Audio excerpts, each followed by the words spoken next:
Happy New Year's! January, January 1st, New Year's, often a symbol to many people of new beginnings and resolutions. New beginnings for me, meaning so many new projects, new ideas, new crafts, new things that I want to get to this year. But resolutions, meaning that I'm making myself finish all the projects that I did not complete this past year. Now, it's a bit of an exaggeration to say all of them, but we are going to grab a pretty good handful from my tub of items that I need to do things with, things need done to. So let's go dive into it.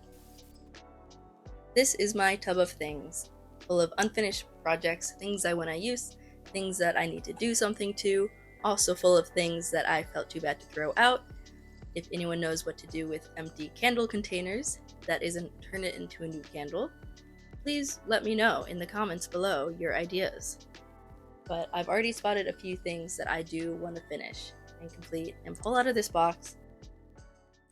Let's start digging. In your butt twin.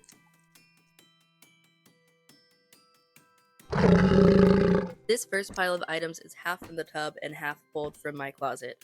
All of these clothes need some sort of mend one way or another. The largest thing to tackle are the 2 pairs of jeans that need patches on the inside of the thighs. This red skirt is a prototype to this white skirt, which you may see is in pieces.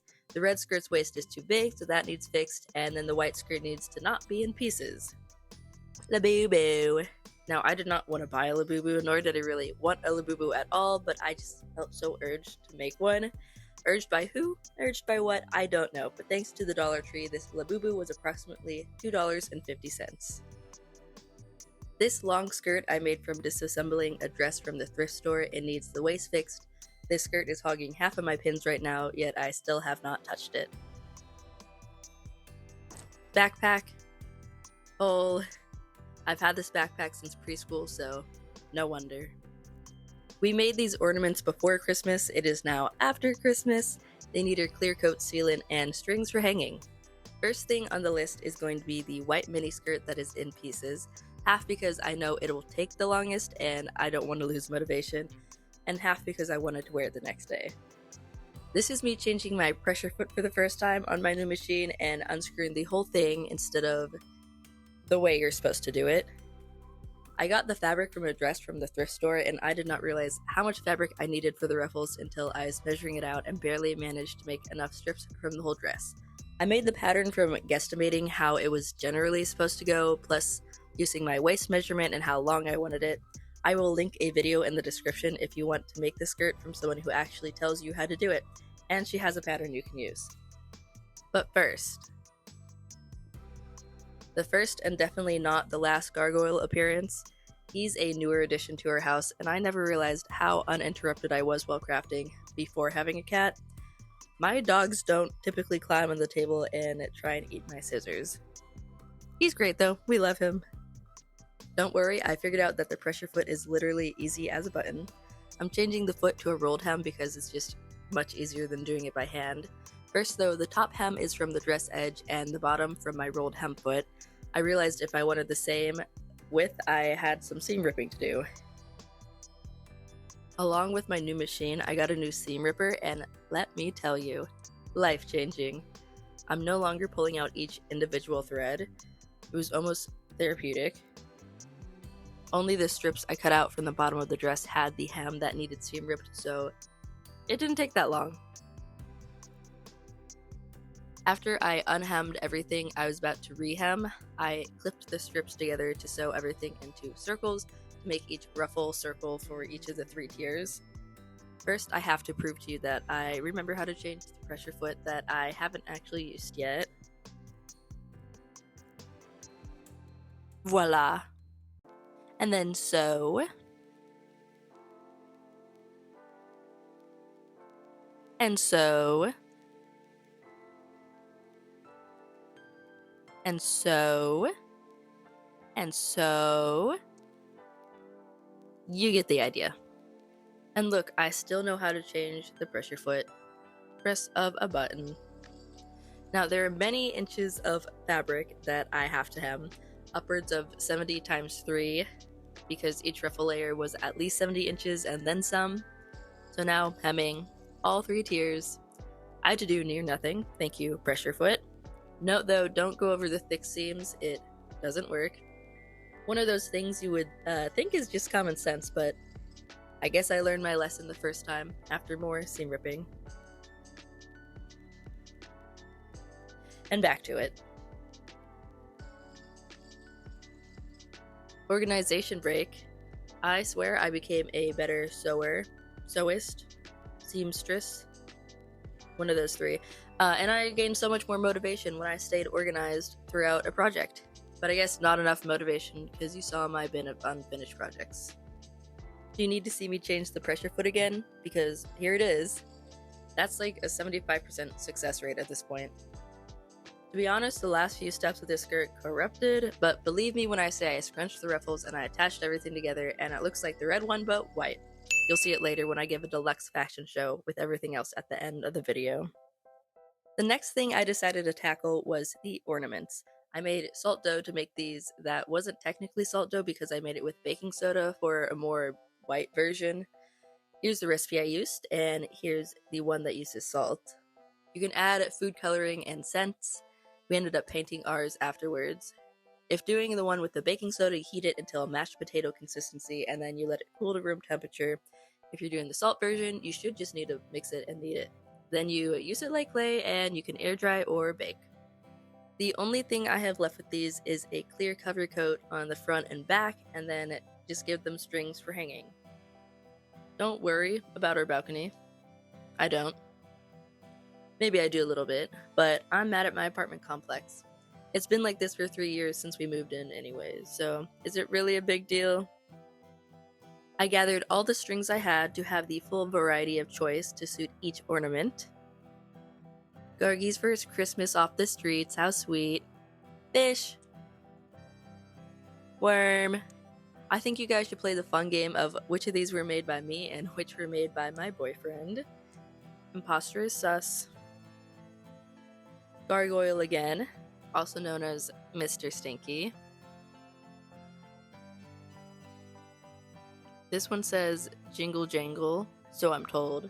I mean, I would know. Our thumbprints. And tree.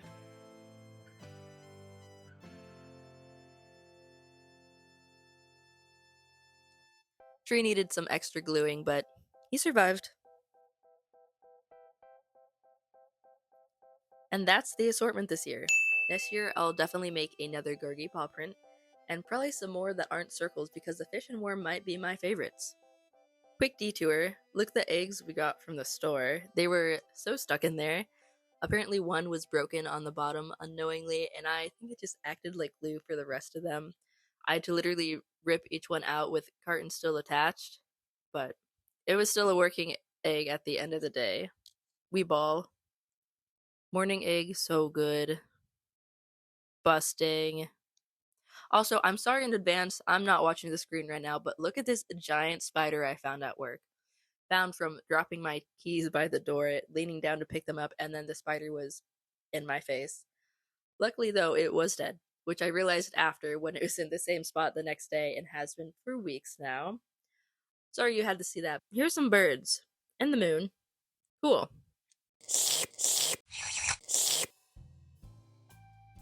Pictured is me tackling the waist of the prototype skirt, which is kind of ironic the prototype got finished after the finished product. I immediately ripped a hole in it while seam ripping, so not pictured is me cutting off the whole waistband with scissors. We'll come back to it later. Now sewing up a hole in a sweatshirt sleeve, but more importantly, Gargoyle is so back. At this point, the mend is so unimportantly small and Gargoyle is just so importantly big. I can't deny him. Also on that table you see a brown sweatshirt. Well, I sewed that patch back onto it where it's falling off, but you don't get to see it. Sorry! What a cozy guy. Tucking him in. You know how some parents have tricks for getting their babies to fall asleep? Well, if you put Gargoyle fully under a blanket, head and all, he will attack it. But then you pet him, and then he forgets to attack it, and then he falls asleep. Like a charm. I guess I finished that sweatshirt, because now we're onto some pants.